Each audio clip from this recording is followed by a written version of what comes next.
Assalamualaikum warahmatullahi wabarakatuh.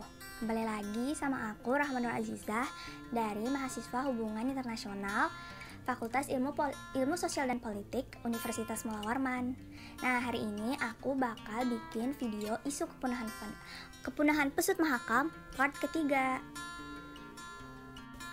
Sebelum nonton videoku yang part ketiga ini mengenai isu kepunahan pesut Mahakam, kalian bisa lihat video part 1 dan part 2-nya ya di channel ini.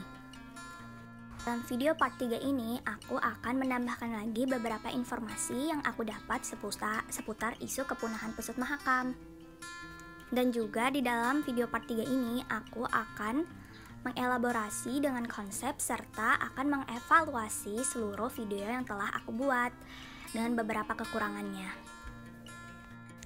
Nah, hari ini aku akan menambahkan beberapa informasi dari pesut Mahakam itu sendiri. Yang pertama, ternyata pemerintah Indonesia, terkhusus yaitu pemerintah daerah Kutai Kartanegara, telah melakukan kerjasama dengan Universitas Tokyo di tahun 2013.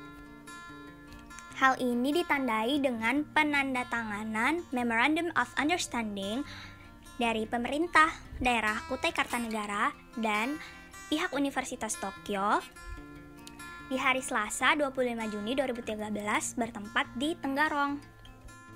Tujuan Universitas Tokyo tertarik untuk meneliti tentang keberadaan pesut Mahakam itu sendiri dikarenakan pesut Mahakam merupakan satwa endemik. Faktor lain yang memperkuat diadakannya penelitian itu mengingat pesut Mahakam yang sekarang jumlahnya semakin lama semakin sedikit karena habitat hidupnya yang terdampak pada kerusakan alam. Jadi Universitas Tokyo juga memiliki fokus tentang teknologi untuk kehidupan di bawah air sebagai disiplin ilmunya yang dirasa akan bermanfaat bagi penanganan jumlah populasi pesut yang ada di Kalimantan Timur. Yang kedua ialah WWF Indonesia membuat program sosialisasi terhadap konservasi pesut Mahakam yang terancam punah di tahun 2017. Jadi WWF itu merupakan kepanjangan dari World Wide Fund for Nature yang merupakan organisasi internasional non-pemerintah berdiri sejak tahun 1961. Jadi World Wide Fund for Nature itu bergerak dalam lembaga konservasi yang berfokus pada isu lingkungan dan kehidupan di alam liar. Saat ini, pusat World Wide Fund for Nature berada di Swiss dengan 80 kantor yang terdapat di 100 negara di dunia. Salah satunya adalah di Indonesia yang memiliki kantor pusat di Jakarta. Jadi, dalam program ini, World Wide Fund for Nature Indonesia bekerja sama dengan Kecamatan Penyinggahan, Kabupaten Kutai Kartanegara, karena wilayahnya itu terletak di daerah tepian aliran Sungai Mahakam. Program sosialisasi ini tuh dijalankan oleh World Wide Fund for Nature dengan pemerintah daerah. Jadi, apa aja sih programnya? Jadi, program sosialisasinya adalah yang pertama, mengedukasi masyarakat mengenai penanaman dan penjagaan pohon kahoy. Jadi pohon kahoy itu adalah pohon yang menjadi sarang tempat bertelurnya bibit-bibit ikan untuk pakan pesut. Jadi pesut dengan adanya pelestarian pohon kahoy, jadi pesut mudah mencari sumber pangannya. Yang kedua adalah penyuluhan tentang alat pancing yang ramah lingkungan dan melarang penggunaan strobe listrik, pukat, atau penggunaan rengge. Serta yang terakhir adalah mengantisipasi adanya pembuangan sampah secara sembarangan kepada masyarakat setempat untuk menjaga kelestarian air agar tetap jernih. Nah, World Wide Fund for Nature Indonesia ini dibantu juga oleh lembaga swadaya masyarakat lokal, yaitu salah satunya adalah Yayasan Konservasi Rare Aquatic of Indonesia RASI. Jadi, Yayasan Konservasi Rare Aquatic of Indonesia ini adalah merupakan lembaga independen lokal yang telah lama bergelut dengan permasalahan penanganan kepunahan pesut. Nah, tentang Yayasan Konservasi Rare Aquatic of Indonesia ini udah aku bahas ya di video part 1 dan part 2-nya. Dia juga bekerja sama dengan pemerintah untuk menyediakan wilayah konservasi bagi pesut Mahakam itu sendiri. Nah, mengenai tadi upaya-upaya yang dilakukan oleh beberapa instansi dan organisasi internasional serta lokal.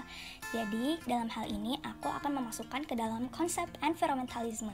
Jadi, konsep environmentalisme itu apa sih? Environmentalisme itu merupakan suatu gerakan yang memfokuskan kepada isu-isu lingkungan yang meliputi pencemaran udara, air, masalah sampah, pembuangan limbah, adanya kebakaran hutan, ya salah satunya termasuk kepunahan dari satwa-satwa liar yang ada di bumi ini. Nah, dengan hal ini, gerakan environmentalisme ini mendukung dilakukannya upaya perbaikan dengan upaya konservasi, pelestarian, dan restorasi pada lingkungan yang telah rusak. Adanya kerusakan lingkungan yang terjadi itu, menurut gerakan environmentalisme itu, terjadi di banyak negara didasari oleh perilaku masyarakatnya, terutama pada tingkat instansi yang lebih tinggi, yaitu pemimpin negara yang memandang kepentingan kemajuan industri sebagai tolak ukur keberhasilan pembangunan sehingga terdampak kepada lingkungannya. Jadi lingkungannya menjadi rusak. Itu menurut para kaum dari gerakan environmentalisme. Jadi kalau berdasarkan konsep environmentalisme tadi, adanya kerjasama yang dilakukan oleh Universitas Tokyo yang memiliki badan riset teknologi untuk satwa di air. Terdapat juga organisasi internasional World Wide Fund for Nature yang bergerak dalam bidang lingkungan, yang tadi sudah memberikan program sosialisasi untuk isu kepunahan pesut, serta ada juga lembaga swadaya masyarakat, yaitu Yayasan Konservasi Rare Aquatic of Indonesia yang juga bergelut dalam perlindungan pesut mahakam itu merupakan salah satu bentuk nyata dari gerakan environmental dengan melakukan upaya perbaikan lingkungan, yaitu melalui tadi satwa pesut mahakam yang merupakan hewan endemik Kalimantan Timur, agar nanti jumlah populasinya itu terjaga di habitatnya dan bisa dilihat oleh generasi yang akan datang. Sampai kepada sesi terakhir, yaitu kesimpulan. Jadi memang tidak dapat dipungkiri, isu lingkungan itu telah menjadi isu yang sangat penting dalam tatanan global saat ini.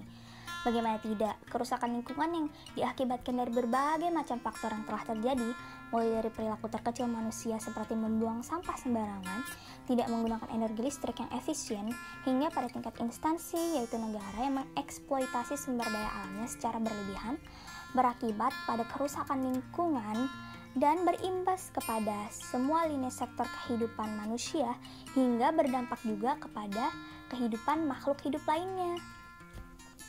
Jadi berapa banyak satwa-satwa liar yang ada di dunia ini yang kehilangan habitat aslinya di alam karena tempat tinggalnya yang telah rusak oleh perbuatan manusia, hingga terjadi kelangkaan populasi dan menjadikan beberapa satwa terancam kepunahannya. Jadi kepunahan satwa itu tidak hanya terjadi di satu negara, namun juga terdapat di negara lainnya. Salah satunya itu adalah isu kepunahan pesut mahakam yang terjadi di Kalimantan Timur. Nah, pesut mahakam sebagai hewan endemik ini hanya tersisa 81 ekor saja hingga data terakhir. Jadi maka dari itu pemerintah memang telah berusaha untuk melakukan upaya perbaikan dalam menekan jumlah penurunan populasi pesut mahakam, beserta terdapat banyak gerakan-gerakan sosial environmental yang bersedia untuk mengupayakan pelestarian pesut mahakam agar kelak masih dapat terlihat oleh generasi seterusnya dan melindungi ekosistem perairan Sungai Mahakam. Tapi kita sebagai manusia, sebagai individu manusia seharusnya juga harus berupaya keras untuk menjaga attitude kita terhadap lingkungan dengan mengupayakan sebaik-baiknya penggunaan sumber daya secara efisien serta tidak merusak lingkungan tersebut dengan cara membuang sampah ataupun hal-hal kecil lainnya yang kita tidak sadari sebenarnya dapat merusak lingkungan itu sendiri. Jadi evaluasi pada part pertama, part kedua maupun part ketiga adalah terletak pada data jumlah populasi pesut, dikarenakan saya merasa kesusahan atau kesulitan dalam mencari data per tahunnya.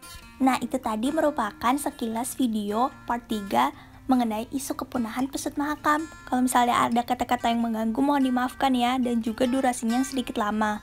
Kalau begitu aku pamit. Wabillahi taufiq wal hidayah. Wassalamualaikum warahmatullahi wabarakatuh.